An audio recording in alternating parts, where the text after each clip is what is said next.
Jackie and Me by Dan Gutman. Chapter 1, The Brawl.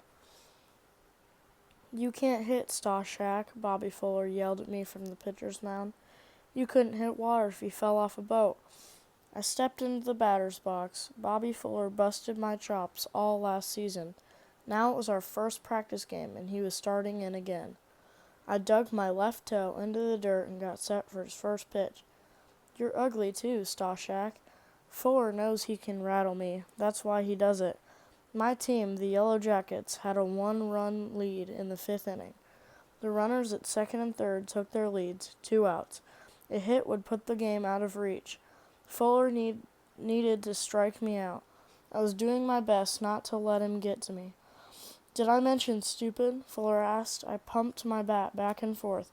"You're stupid too, Stashak." A few of Fuller's teammates snickered. I felt the blood rushing to my face. "Try to act like it doesn't bother you," I said to myself. "Try to act like it doesn't bother you."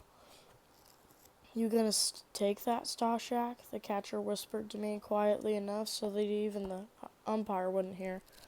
"What kind of a wimp are you?" It would be so easy. I could just turn around, take my bat, and brain the catcher with it. Do some real damage. His mask would provide only so much protection. That would shut him up, and it would feel so good. "Stick it in his ear, Bobby," the shortstop hollered. The coaches are always telling us about the importance of sportsmanship.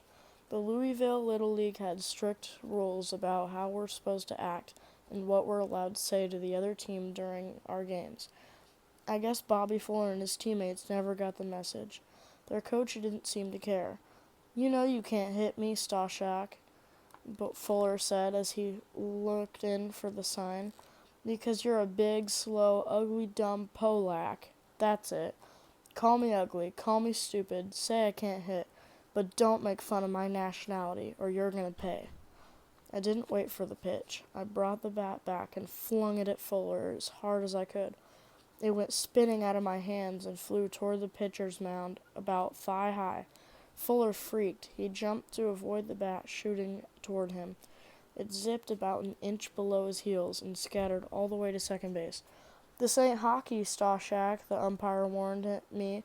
"You're out of the game." I didn't care. When I saw Fuller skip out of the way of my bat, I lost control.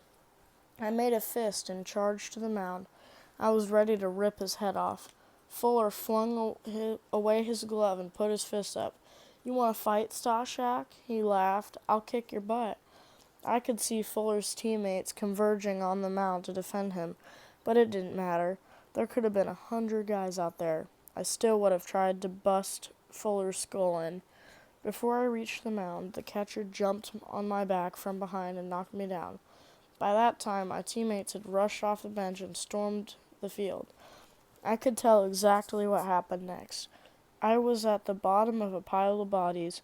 There was a lot of yelling. I felt some punches being thrown at my head. Somebody stepped on my hand. Mostly, it was just the weight of a bunch of kids on top of me. It took about 10 minutes for the coaches to calm everyone down and peel all the kids off the pile. I was the last one to get up. I was okay, but my hand was throbbing. Coach Hutchinson wrapped his burly arm around my shoulder and steered me roughly back to the bench. "The season hasn't even started yet," he complained. "What are you trying to do, get yourself suspended?" I glanced at Fuller. Nobody had laid a glove on him. He smirked and turned away. I tore away from Coach Hutchinson and went after Fuller again. "I'm going to kill you, Fuller," I yelled. This time the umpire tackled me, sending me face first into the dirt around home plate. He lay on top of me, not letting me move. "You got a problem, young man?" the ump said in my ear. "You're not going to play in this league again until you solve it." Coach Hutchinson was furious with me. So was my mom. The Yellow Jackets forfeited the game. My left pinky was sprained. I was suspended from the Little League indefinitely.